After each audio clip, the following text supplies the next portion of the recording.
দর্শক আমরা এখন আছি শহীদ মিনারে। এই শহীদ মিনারে কিন্তু এমপিওভুক্ত শিক্ষকরা তারা কিন্তু গত ৫ দিন যাবৎ তারা এখানে রয়েছেন। শুধু এখানে নয়, এখানে তারা প্রেস ক্লাব থেকে শুরু করে যে হাইকোর্টের ফটকে তারা কিন্তু অবস্থান নিয়েছিলেন এবং বিভিন্ন কর্মসূচি তারা পালন করেছেন।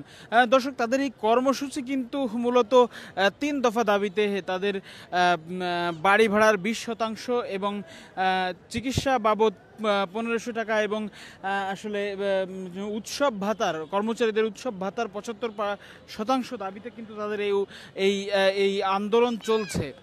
দর্শক, সর্বশেষ কিন্তু গতকাল আসলে তাদের যমুনা অভিমুখী লং মার্চ কর্মসূচি করার কথা ছিল। অর্থাৎ তারা বলছিলেন যে তাদের দাবি দেওয়া যদি সরকার না মানে সেক্ষেত্রে তারা লং মার্চ টু যমুনা ঘোষণা করবেন। কিন্তু গতকাল কিন্তু সরকার যে দাবি তাদের মেনেছে সেটি কিন্তু আসলে তাদের মনোভূত হয়নি। তারা কিন্তু বলছেন তারা তাদের যে মূল দাবি, তারা এই শহীদ মিনারে অবস্থান নিয়েছেন। তারা কিন্তু বলছিলেন এই শহীদ মিনারে কিন্তু তারা আজ বিকেল ৫টা পর্যন্ত তারা সরকারকে সময় বেঁধে দিয়েছেন। তাদের চাহিদা অনুযায়ী যে দাবি, সেই দাবি যদি না মানা হয় তাহলে তারা আজ ৫টার পর থেকে কিন্তু আমরণ অনশনে যাবেন। দর্শক, আপনাদের জানিয়ে রাখি, এখানে কিন্তু দেশের বিভিন্ন প্রান্ত থেকে আসলে শিক্ষকরা এসেছিলেন।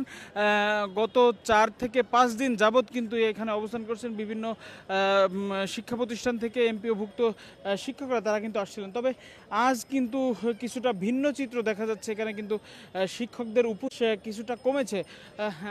অনেকেই কিন্তু বলছে এখানে যে শুক্রবার দিন আজ কিন্তু অনেকে নামাজ পড়তে গেছেন। তবে মূল কথা যেটি আসলে অনেকেই কিন্তু বাসায় ফিরে গিয়েছেন।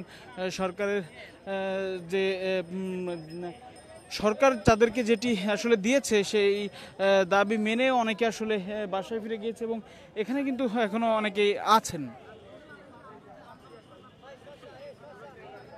আপনারা দেখছেন আজও কিন্তু অনেকে এসে আসলে এখানে যুক্ত হয়েছেন বলে আমরা জানতে পেরেছি।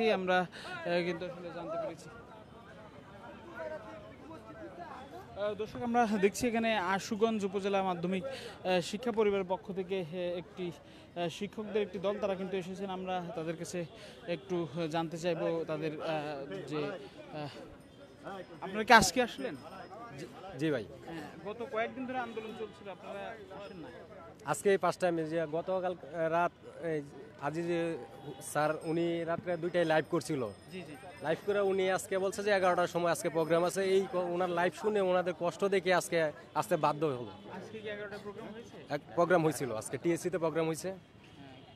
আচ্ছা, তো আমরা তো 4-5 দিন যাবত অনেক শিক্ষককে দেখছিলাম, কিন্তু আজকে কম শিক্ষক আছে দেখলাম। জি স্যার, আজকে 6 দিন যাবত আন্দোলন হইতেছে, তো যে অনেকে ক্লান্ত এই রোদের মধ্যে। আবার আজকে শুক্রবার অফ ডে, নামাজের জন্য অনেকে আছে। তারপর 2টার সময় আমাদের আমরণ অনশন আছে, অনশনে সবাই অংশগ্রহণ করবে আজকে। এই জন্য নামাজের জন্য একটু বিরতি দেওয়া হয়েছে, যে যার যার অবস্থান থেকে নামাজ পড়ে আইসে আমরা 2টার পরে এখানে সবাই অনশনে অংশগ্রহণ করবো ইনশাল্লাহ।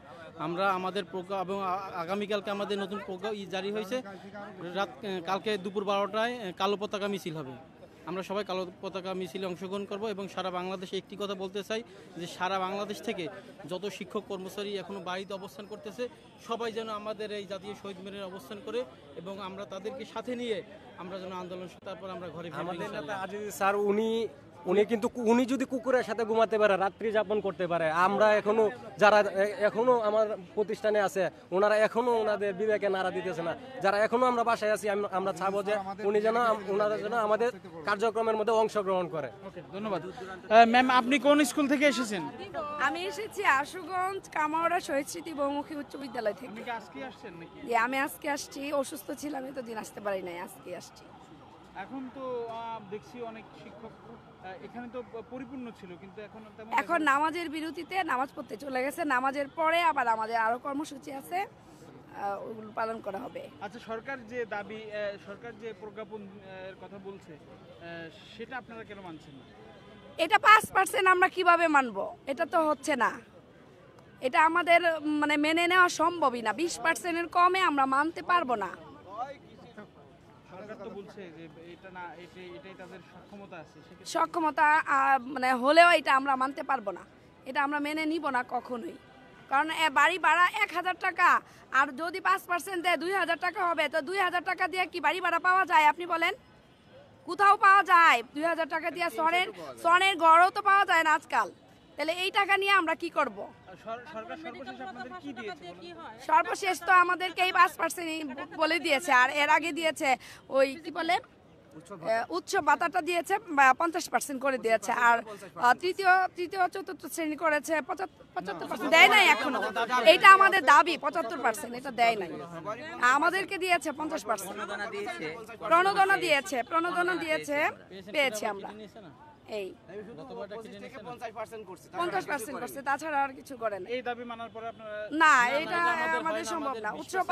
উৎসব ভাতা বছরে দুইটা যে 2,000 টাকা বা 1,000 টাকা কোথাও বাসা ভাড়া পাওয়া যায় কিনা বলেন, আর 12,500 টাকা বেতন, জয়েনিং এ 12,000, বিএড স্কেল থাকলে 12,500 টাকা। তাহলে 12,500 টাকা কি এটা কি হয় বলেন?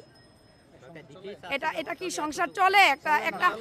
একটা শিক্ষক, একজন শিক্ষকের ঘরে যদি 4 জন সদস্য থাকে, তাহলে কি 12,500 টাকা দিয়ে কি তার সংসারটা চলে বলেন? তার ছেলে মেয়ের লেখাপড়ার খরচ মিটিয়ে সবকিছু কি চলে? আমার সন্তানকে ডাক্তার দেখাইছি 1,000 টাকা ভিজিট দিয়ে, অথচ আমরা ভিজিট পাই মাত্র 500 টাকা ভিজিট পাই, মেডিকেল ভাতা 500 টাকা পাই। তাহলে আমার ছেলেকে 1,000 টাকা দিয়ে ভিজিট দেখাইতে হয়েছে। তারপরে এখন পরীক্ষা নিরীক্ষা দেয়, এই পরীক্ষাগুলো তো আমাদের অনেক টাকা চলে যায়। তাহলে আমরা এই 12,500 টাকা দিয়ে আমরা কি করি বলেন? আমি আর আমার বন্ধু একসাথে 2006 সালে এসএসসি পাস করেছি। এরপরে আমার বন্ধুর চাকরি হয়েছে প্রাইমারিতে, আমার চাকরি হয়েছে এনটিএসসির মাধ্যমে মাদ্রাসায় আমি পেয়েছি। আমি এখন 9ম গ্রেডে আছি, আমি বেতন উত্তোলন করি 25,500, আর আমার বন্ধু বেতন উত্তোলন করে 32,000। অথচ ও 2010 সালে নিয়োগপ্রাপ্ত, আমিও 2010 সালে নিয়োগপ্রাপ্ত, কিন্তু আমার বন্ধু পাচ্ছে 31,000, আমি পাচ্ছি 25,500। আমার বন্ধুরা আমার মধ্যে কিছুদিন আগে এটা নিয়ে বসছিলাম, বন্ধু কি অবস্থা, সবকিছু জিজ্ঞেস করতে যাই, দেখতেছি ওর সাথে আমার সাথে এখনো ডিফারেন্স আছে প্রায় 6,000 টাকার মতো। তাহলে বলেন আমরা এই টাকা দিয়ে কিভাবে চলবো? আমাদের এই টাকা দিয়ে কিভাবে চলে? আমার 3টা বাচ্চা, আমাদের 3টা বাচ্চা লেখাপড়া এডুকেশনে অনেক টাকা ব্যয়। একটা হুজুর রাখা, যে আরবি পড়ানোর জন্য একটা হুজুর রাখবো, সে 2500 টাকা, 2,500 টাকা আমার মফস্বল এলাকায়। সেটা হচ্ছে নোয়াখালী জেলায় ব্যাঙ্গঞ্জ উপজেলার মুজাহিদপুর গ্রামে ছোট একটা হুজুর রাখতেছে, ওনারা 2500 টাকা আমি দিতে আগ্রহী হয়েছি। উনি বলতেছে আমি তো 3-4 হাজার টাকা নিচে পড়াই না।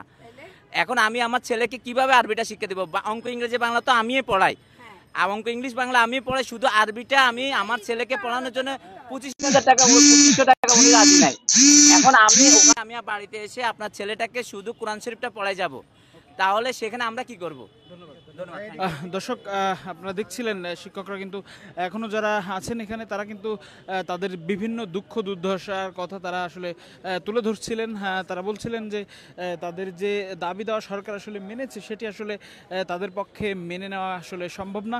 এই কারণে তারা কিন্তু এখনো পর্যন্ত এখানে আছেন এবং বিভিন্ন কর্মসূচি তারা দিয়ে যাচ্ছেন। তারা কিন্তু এখনো বিভিন্ন কর্মসূচি এখানে দিয়ে যাচ্ছেন। আপনি কতদিন ধরে আছেন?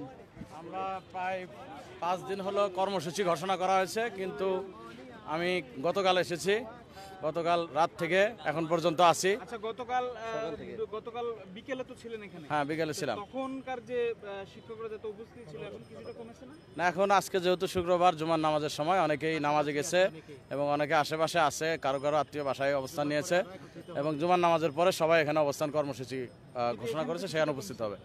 এখানে তখন তো গতকাল তো প্রায় লক্ষাধিক শিক্ষক এখানে উপস্থিত ছিল, কিন্তু আজকে সবাই আশেপাশে আছে, আসবে।